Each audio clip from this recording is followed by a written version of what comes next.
আমার স্বামীর চরিত্রের দোষ প্রথম যখন আমার চোখে পড়ে তখন আমি দুসন্তানের মা।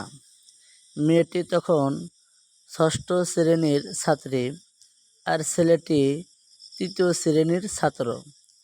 সে যে মেয়েটির সাথে সম্পর্ক গড়ে তোলে সে বিবাহিতা, তবে স্বামী স্ত্রীর মধ্যে বনাবনি না হওয়াতে তারা আলাদা থাকে। অফিসের ট্যুর এর নাম দিয়ে সে মেয়েটিকে নিয়ে বিভিন্ন জায়গায় ঘুরতে যেত, কয়েকদিন কাটিয়ে বাড়ি ফিরত। আমি এর প্রতিবাদ করলে সে আমার চুলের মুঠো ধরে বলল, কোনো কথা শুনতে চায় না, একদম চুপ। আমি কি করি না করি তা আমার ব্যাপার, তুই একদম নাক গলাবি না। আমি বললাম, এটা শুধু তোমার ব্যাপার হতে পারে না, এর সাথে জড়িত আছি আমি এবং আমাদের ছেলেমেয়েরা।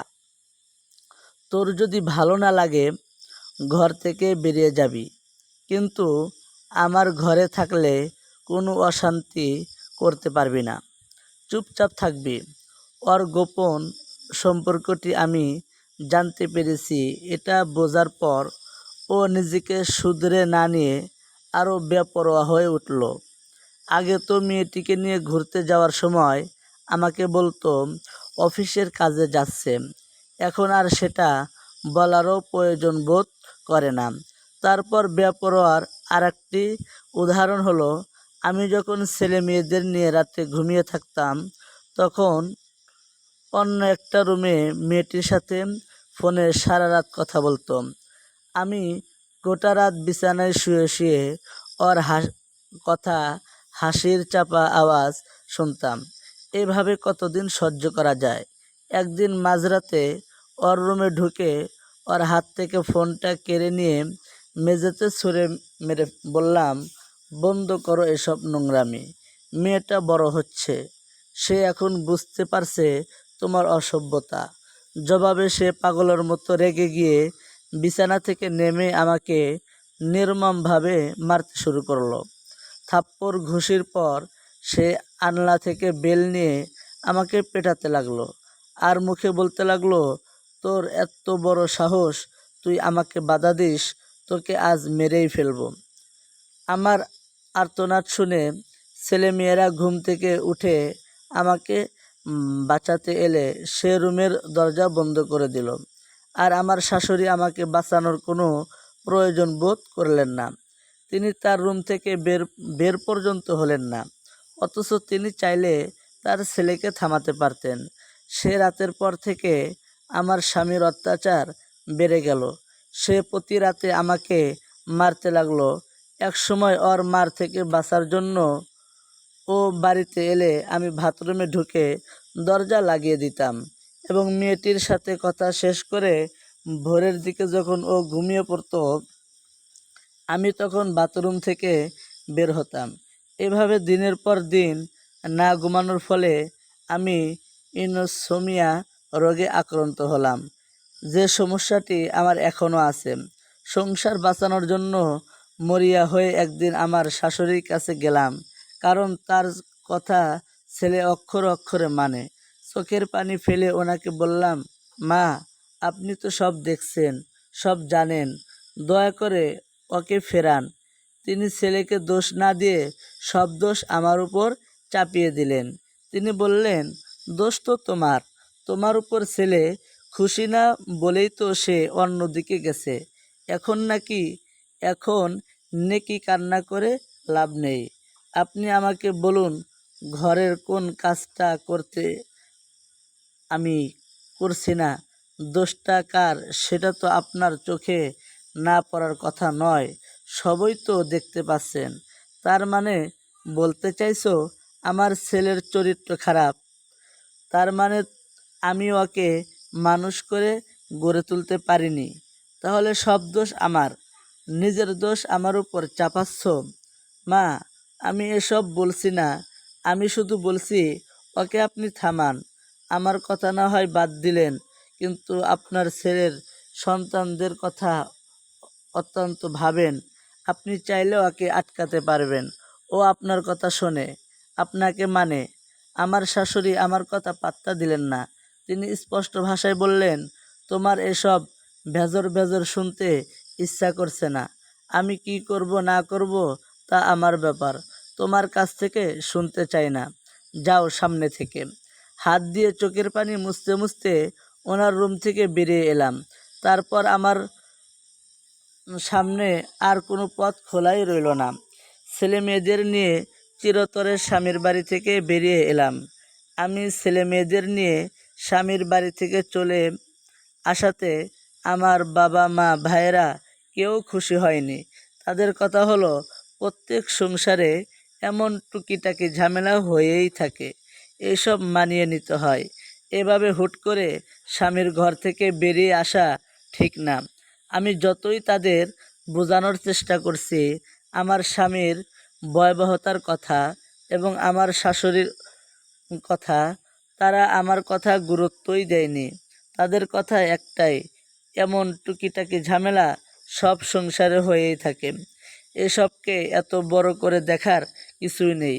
আমার বাবা মা ভাইয়েরা আমার পরিস্থিতি বুঝতে না চেয়ে কিংবা বুঝেও না বোঝার ভান করে, যেহেতু আমাদের তিনজনের খরচ এখন তাদের বহন করতে হবে, তারা আমাকে স্বামীর বাড়িতে ফেরানোর নানা রকম চেষ্টা করলো। কিন্তু আমার অনুর অবস্থানের কারণে তারা একসময় ক্ষান্ত হলো। কিন্তু তারা আকারে ইঙ্গিতে বুঝিয়ে দিল, আমি যদি ওখানে থাকতে পারবো, কিন্তু আমার এবং ছেলে মেয়েদের খরচ আমাকেই বহন করতে হবে। তারা এ ব্যাপারে তেমন কিছু করতে পারবে না। নিরুপায় হয়ে আমাকে উপার্জনের কথা ভাবতে হলো। আমি ইন্টার পাস, এই সামান্য পড়াশোনা দিয়ে ভালো চাকরি যে জোটানো যাবে না তা জানতাম, তবু হাল ছাড়িনি। পরিচিত সবার সাথে যোগাযোগ করে ছোট একটা চাকরি জুটিয়ে নিলাম। ওই অল্প আয়ে তিনজনের সংসার চলতো না বলে চাকরির পাশাপাশি ছোট ছেলে মেয়েদের পড়াতাম এবং অন্যান্য কাজও করতাম। এতে সংসারটা কোনো রকম চলে যেত। ছেলে মেয়েরা বড় হয়ে ওঠে লাগলো। তারা মায়ের এত কষ্ট খাটুনি দেখে হয়তো মনোযোগ দিয়ে পড়াশোনা করত, ফলে পরীক্ষায় তারা ভালো রেজাল্ট করত। এতে আমার ভালো লাগতো। ভাবতাম পরিশ্রম সার্থক হচ্ছে। আমার স্বামীর খবর নানা জনের কাছ থেকে মাঝে মাঝে পেতাম। আমি চলে আসার পর ওই মেয়েটিকে সে বিয়ে করে, কিন্তু বিয়েটা বেশি দিন টেকেনি। কারণ বিয়ের কিছুদিন পর সে আর একটা মেয়ের সঙ্গে অবৈধ সম্পর্কে জড়ায়। এর বছরখানেক পর আমার শাশুড়ির মৃত্যুর খবর পেলাম। মৃত্যুর বছর দুয়েক আগে তিনি স্ট্রোক করেন এবং বাকি জীবন অসাড় শরীর নিয়ে বিছানায় পড়ে থাকেন। এরপর অনেক দিন আমার স্বামীর কোনো খবর পাইনি। তারপর হঠাৎ একদিন শুনলাম তার ক্যান্সার হয়েছে, একেবারে শেষ অবস্থা। এ সময় সে আমাকে একদিন ফোন দিল। নাম্বারটা কিভাবে জোগাড় করলো জানি না। ফোনে কাঁপা কাঁপা সুরে বলল, নাজনীন, আর হয়তো বেশি দিন বাঁচব না। একটি বার কি তুমি আমার সাথে দেখা করতে পারো? আমি শান্ত স্বরে বললাম, শুধু আমার সাথে দেখা করবে? ছেলে মেয়েদের দেখবে না? তাদের দেখতে ইচ্ছা করে না? ভীষণ দেখতে ইচ্ছা করে, কিন্তু ওদের বয়স কম, তরুণের উদ্দীপনায় টকবক করছে। তাদের খারাপ বাবাকে দেখে তারা ক্ষেপে উঠতে পারে, কারণ তোমার উপর যে নির্যাতন করেছি তা তো তারাও দেখেছে। এ জীবনে তারা কখনোই ওসব ভুলতে পারবে না। তাই বাকিটা শেষ করলো না। বললাম, আমি ছেলে মেয়েদের নিয়ে যাব, ওদের সামলানোর দায়িত্ব আমার। আমি চাই তোমার এবং তোমার ছেলে মেয়েদের দেখা হোক। ছেলে মেয়েরা শুরুতে বাবার সাথে দেখা করতে চায়নি। বাবার উপর অনেক রাগ ঘৃণা জমে আছে তাদের। কিন্তু যখন বললাম তাদের বাবার শেষ অবস্থা, তখন তারা রাজি হলো। আমরা একটা রেস্টুরেন্টে দেখা করলাম। একটা টেবিল ঘিরে আমরা চারজন বসে আছি। বাইরে থেকে দেখলে মনে হবে একটা সুন্দর পারিবারিক মিলন দৃশ্য।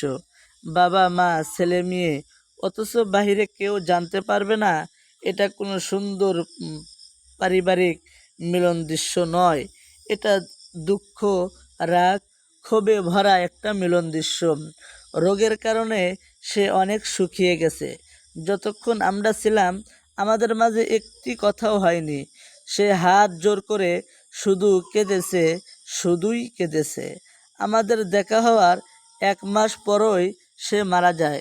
কারো মৃত্যুতে জীবন থেমে থাকে না, জীবন তার গতিতে চলতে লাগলো। ছেলে মেয়েদের বিয়ে হলো, আমি নানি হলাম, দাদি হলাম। মেয়েটা তার স্বামীর চাকরির কারণে দূরে থাকে, ছেলেটা আমার সাথে থাকে। ছেলেটার মেয়ের বয়স যখন 3 বছর হলো, তখন একদিন শুনলাম ছেলে আর ছেলের বউ তাদের রুমে ঝগড়া করছে। কী নিয়ে ঝগড়া করছে বুঝতে পারলাম না। এরপর থেকে প্রায় দেখতাম তাদের মধ্যে ঝগড়া হচ্ছে। এক রাতে ছেলের বউ কাঁদতে কাঁদতে আমার রুমে এলো এবং বলল, মা, আমার সংসারটাকে আপনি বাঁচান, আপনি চাইলে ওকে ফেরাতে পারবেন। কি হয়েছে ওর? আমাকে খুলে বলো। ও অন্য একটা মেয়ের সাথে অবৈধ সম্পর্কে জড়িয়েছে। আমার কোনো কথাই সে শুনতে চাইছে না। কিছু বললে সে মারার জন্য তেড়ে আসে। মা, আমাদের ছোট্ট একটা মেয়ে আছে। এই অবস্থায় সংসারটা ভেঙে গেলে মেয়েটাকে নিয়ে আমি কোথায় যাব? মুহূর্তে নিজের জীবনের অতীতের কথা মনে পড়ে গেল। চোখের সামনে যেন সব দেখতে পেলাম। আমি গারব বেদনায় স্তব্ধ হয়ে গেলাম। সে রাতে 12টার দিকে ছেলে বাড়ি ফিরল।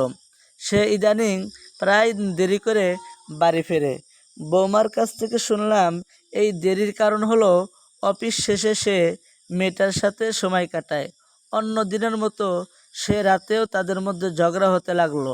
এক পর্যায়ে ছেলের বউয়ের আর্তনাদ শুনলাম, ঠিক যেভাবে আমি আর্তনাদ করতাম। আমার স্বামীর মার খেয়ে নিমিষে আমার পুরো শরীরে তীব্র রাগের আগুন ছড়িয়ে পড়ল। আমি রুম থেকে বেরিয়ে বড় বড় কদম ফেলে ছেলের রুমে গেলাম। গিয়ে দেখলাম ছেলে বউয়ের চুলের মুঠি ধরে আছে। আমি সরাসরি ছেলের সামনে গিয়ে ওর গালে প্রচণ্ড একটা চর মারলাম।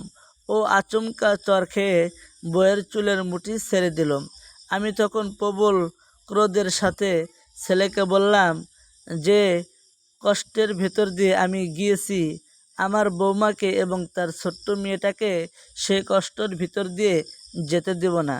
এসব নোংরামি আমি সহ্য করব না, খবরদার সহ্য করব না। আমার এই আকস্মিক আচরণে ছেলে প্রথমে অবাক হলেও পরে মাথা নিচু করে দাঁড়িয়ে রইল। আর ছেলের বউ কাঁদতে কাঁদতে আমাকে জড়িয়ে ধরল। আর আমি ছেলের বউয়ের পিঠে হাত রাখলাম, পরম নির্ভরতার হাত।